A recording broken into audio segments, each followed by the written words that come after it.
தமிழகத்தில் நடப்பவை உங்களுடன் ஸ்டாலின் முகாம்களா, உங்களுடன் ஊழல் முகாம்களா என அன்புமணி ராமதாஸ் வினவியுள்ளார். மக்களுக்கு நன்மை செய்வதாக கூறி ஊழலை ஊக்குவிக்கும் செயலில் திராவிட மாடல் அரசு ஈடுபட்டிருப்பது கண்டிக்கத்தக்கது என்றும் அவர் சாடியுள்ளார். பாமக தலைவர் அன்புமணி ராமதாஸ் வெளியிட்டுள்ள அறிக்கையில், தமிழ்நாடு முழுவதும் மக்களுக்கு 46 வகையான சேவைகளை வழங்கப் போவதாக கூறி நடத்தப்பட்டு வரும் உங்களுடன் ஸ்டாலின் முகாம்களில் ஊழல் தலைவிரித்தாடுவதாக குற்றச்சாட்டுகள் எழுந்துள்ளதாக கூறியுள்ளார்.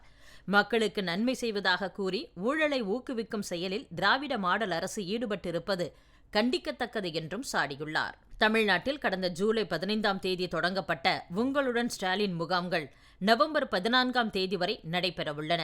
மொத்தம் 10,000 முகாம்கள் நடத்தப்படும் என்று அறிவிக்கப்பட்டிருந்த நிலையில் இதுவரை 5,000 முகாம்கள் நடத்தப்பட்டு அவற்றின் வாயிலாக 40 லட்சம் மனுக்கள் பெறப்பட்டுள்ளன.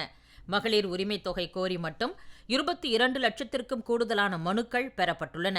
மொத்தமாக பெறப்பட்ட மனுக்களில் 80 விழுக்காடு மனுக்கள் மீது இதுவரை எந்த நடவடிக்கையும் எடுக்கப்படவில்லை. மகளிர் உரிமைத் தொகை கோரி விண்ணப்பித்த ஒருவருக்கு கூட இதுவரை உரிமைத் தொகை வழங்கப்படவில்லை. அந்த வகையில் இந்த திட்டம் பெரும் தோல்வியடைந்துள்ளது. மக்களுக்கு சேவை வழங்குவதை வெற்றிகரமாக செய்ய முடியாத திமுக அரசு ஊழலை மட்டும் வெற்றிகரமாக செய்து வருகிறது.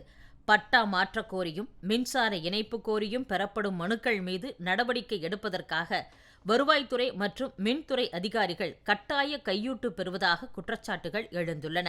பட்டா மாற்றம் செய்வதற்காக நிலங்களின் மதிப்புக்கு ஏற்ற வகையில் கையூட்டு நிர்ணயிக்கப்பட்டு வசூலிக்கப்படுவதாக உழவர் அமைப்புகளில் தலைவர்களே குற்றம் சாட்டியுள்ளனர். அதைவிட கொடுமை என்னவென்றால், கையூட்டு கொடுத்தால் சர்ச்சைக்குரிய இடங்கள், நீர்நிலை ஆக்கிரமிப்புகள் ஆகியவற்றில் கட்டப்பட்டுள்ள கட்டடங்களுக்கும் மின்சார இணைப்பு வழங்கப்படுவதாக கூறப்படுகிறது. மொத்தத்தில் உங்களுடன் ஸ்டாலின் முகாம்கள் உங்களுடன் ஊழல் முகாம்களாக மாறிவிட்டன. உங்களுடன் ஸ்டாலின் முகாம்களில் வழங்கப்படும் சேவைகள் அனைத்தும் இயல்பாக அரசு அலுவலகங்களில் வழங்கப்படும் சேவைகள் ஆகும்.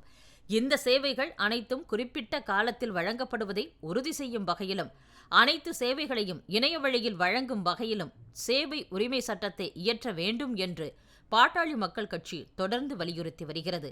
அதை செய்திருந்தால் உங்களுடன் ஸ்டாலின் முகாம்களை நடத்த வேண்டிய தேவையும் இல்லை, மக்கள் கையூட்டு வழங்க வேண்டிய கட்டாயமும் இல்லை.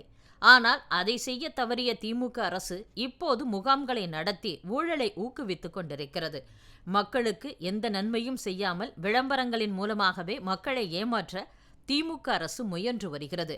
தமிழ்நாட்டு மக்கள் அனைவரும் விழித்து கொண்டதுடன் திமுகவின் ஏமாற்று நாடகங்களையும் புரிந்து கொண்டனர்.